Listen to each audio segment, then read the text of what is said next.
steel shoppers, metal building enthusiasts, if you're in the market for a cold form building and you do get partition walls or overhangs of any sort, these purlins pass through. There's another frame behind here that is supporting this whole wall, and you will not get trim sent out for closing this off. It's normally called purlin closure. The way they set up these walls is they'll put this 2x4 angle on your building line, the vertical leg, screw it up with a pan head up under the purlin. And they do send out trim to cap this, but it's really hard. It's a channel trim, and you're supposed to skew cut this, slide this panel in. So it's really difficult to do that. Expect those parts in your order list when you do order something like this. If you're buying through an internet company, or maybe you see this video and you could ask your rep that you're buying the building from to maybe do something a little different. We have a brake machine in the shop. We do a lot of custom NCSB custom trim, and this purlin closure is turning out really nice. You know, we haven't done it before, but this is a really nice building, and we wanted to experiment a little bit on the most simple system we can come up with. It's a 2-piece. This is a little 90-degree angle, 1 1/4, 1 3/4, and then this is 7/8, because this leg of the sheeting angle is 2 inches, and we just caught the difference from this high right here, made it in the shop. So if you do order from another company, there's probably going to be some misses there. I don't know. You might be able to find a local sheet bender guy or HVAC company that can custom break your trim, but just order flat stock from your supplier before they send the building out. That way you have that stocked up and can do stuff like this if you wanted to. Later on, maybe your installers, if you're installing it yourself, obviously you can do that, but if you have an installer and you don't want to pay them to do this, it does take a lot of time. So basically what I do as far as this piece goes, it's actually really simple doing it in 2 sections. And as you can see over there, the ones that we've done, we just rivet the seam there. But this makes it easy. I just run my trim square up here, and this is very, very square at 90 degrees. There's been a couple where I had a little gap here, so I'll look at the degree mark and then match it when I start cutting this to fit. So now that I know this is square, I'll try to do this so you can see. Also, my piece running up the hill, the high side up in this little bay cavity, I've been doing about 2.5 inches. So I get a little bit of a lap onto this, from this piece onto this piece to the back of here. So I'm trying to do this here. Actually, do you have that pencil still? Yeah, I've been doing this with a Sharpie, and it's not a new Sharpie. I'm getting ink everywhere, so I asked the cameraman for a pencil. So I'm gonna mark it 2.5. I know it's a 90. Also, there is a little space right here I'm accounting for. Maybe, I mean, I'm just kind of getting real detailed on this, but, and again, these are just purlin closures. It's not supposed to be super tight. You're gonna be fighting it, scratching up your insulation, trying to get it in there. You just want to kind of keep within a 1/4 inch gap around, so if birds do come in here, they're not, you know, being able to travel through all the walls and making nests and stuff behind here. Okay, so basically making my line, my vertical line. I'm not gonna make it all the way down. I'm gonna kind of account for that. Next step on this low side is, you got that for a second? Mm-hmm. What I'll do is I'll double check the stiffener lip height, and I kind of try to keep nice and parallel when I'm measuring. And we're about 5.5 there, good to know. Keep parallel here. I look at this little break up here before this stiffener lip drops down to 45. It's about 2 1/4 to 3. So now what I do is I might burn an inch so it's easier to see my measurements here. I'm on 3, so 2 1/4 to 3. And then I said 5.5 up. So I'll go to that point, which is right here at 3. Set it on 9, 5.5 up. Make a dot right there. And then that's about it. So if you could see, I don't know if you can tell, but this is the profile of this top portion of the purlin. Lighting's not the best in here, but so green's low side. I'll stop a little bit before this 90 because there is a roll here. If you want to like really get nitty gritty on it, I'll cut down. You can totally go, you know, cut your line out. These don't really need to be super tight. And just kind of try and match that roll the best I can. And also it's like 20 feet up in the air. It's hard to, there's a little radius here. That's this point. Here's 3 inches. Here's my 2 1/4, like dead on measurement. So I'm gonna go outside of those, about an 1/8. You can still see my dot right there. I think I need to grease my snips. I'm gonna go outside my dot on this side, down to that 3. Just like that. And then if you notice, I'm using my snips, so the snips are bending this part down. You could either leave that piece back there and it has a nice soft roll,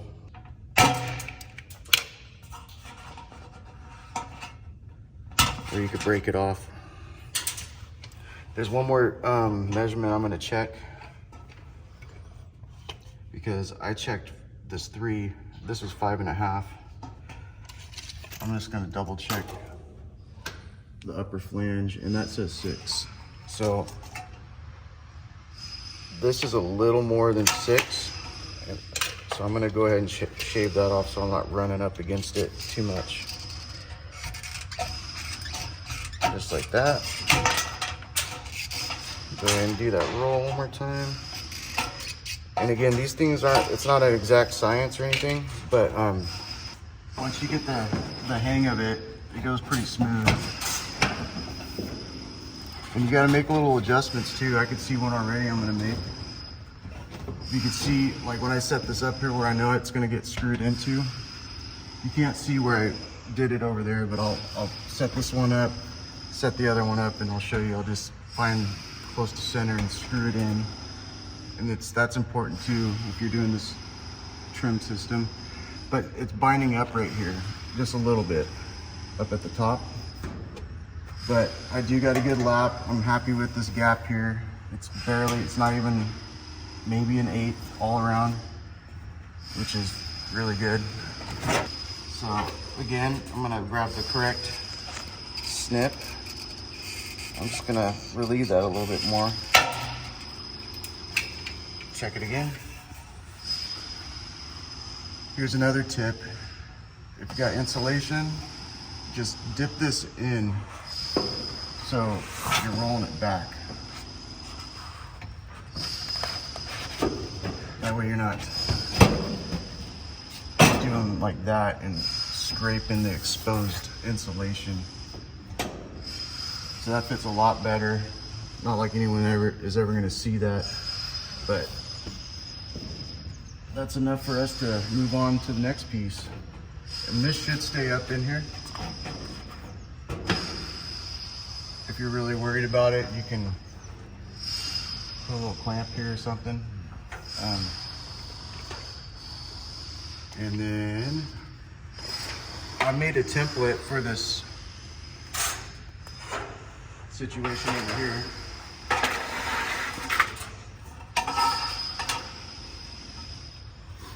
The other thing too is, yeah, I like to hold these pieces the way they're gonna be facing so I don't get backwards on them.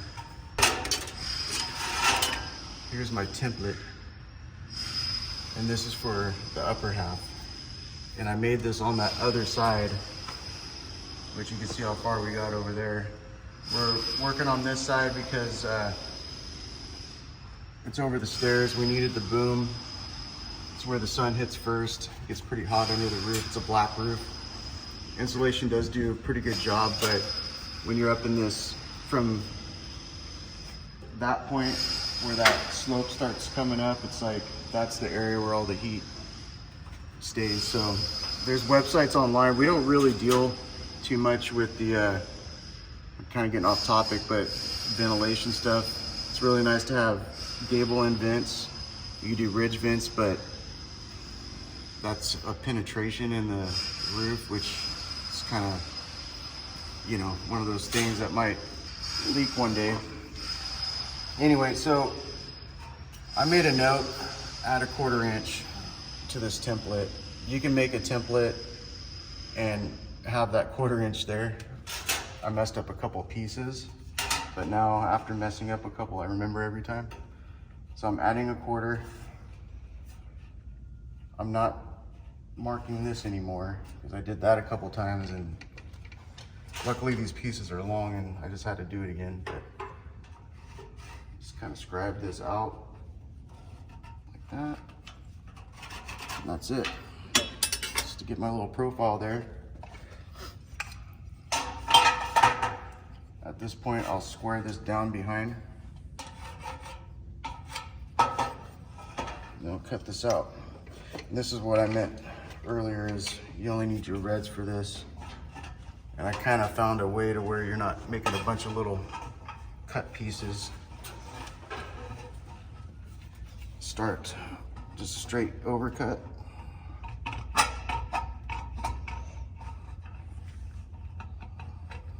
It's okay to give it a little roll like that. Then I'll go up.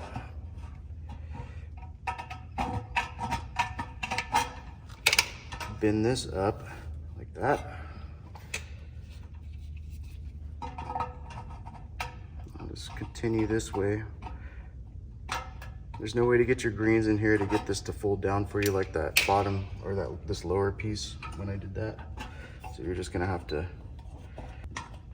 do it like this. Wear gloves, because then you get blood on white trim.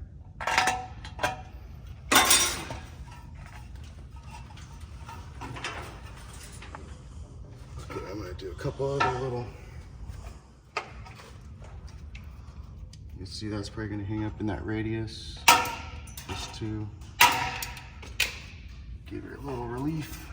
Again, I like to line it up. Lock in. And really, you know, you could sit here and measure and make this all super perfect, but I'm just eyeballing center. This looks like the distance between this side of the purlins. This is about center right here. So I'm just gonna mark that. Take it out carefully. Other piece wanted to come with it.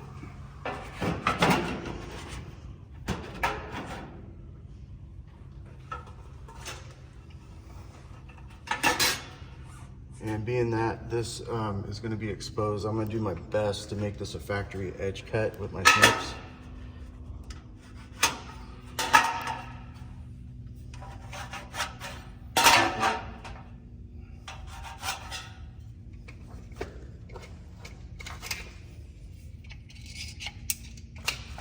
So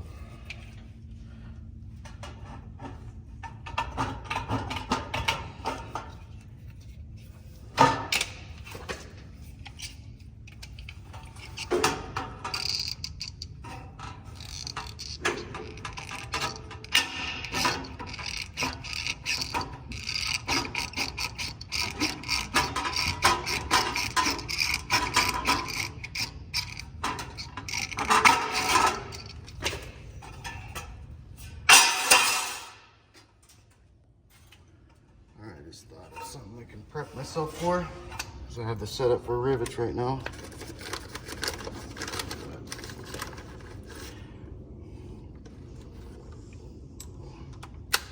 When I set the screw, I'm trying to set the screw as far back as I can comfortably, so none of that screw dimension is protruding past the face of this, because we're putting that trim on and I don't want it to hold it out any. So that was the note on the screw. Just a little quick tip on that. If you don't think about it and you put it out here, and then and if you're doing it this way, it's gonna get in the way. So I'm going as far back as I can.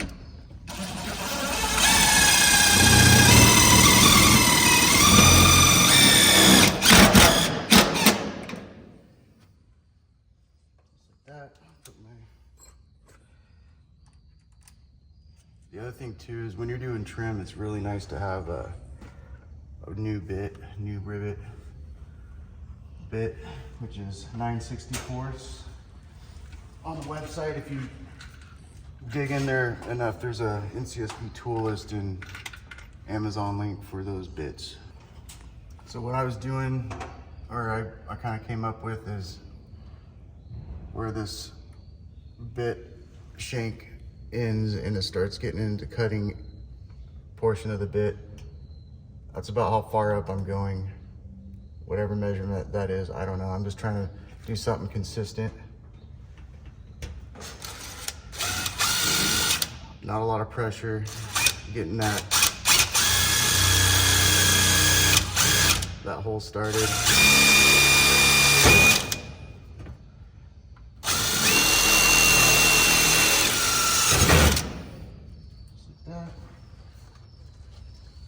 One of my favorite tools right here.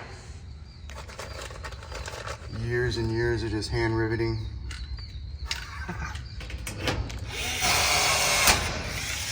No more.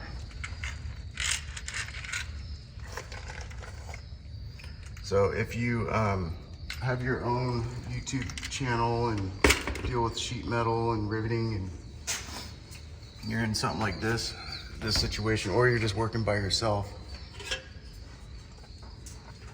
and you have no one to go behind there and back you up, because this is going to get floppy and you don't want to lose your, lift this roof up a little bit.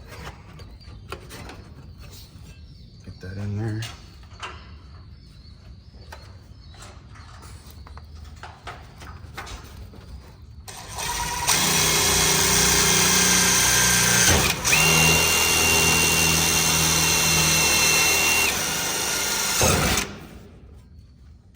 Carefully remove it, try not to damage any insulation.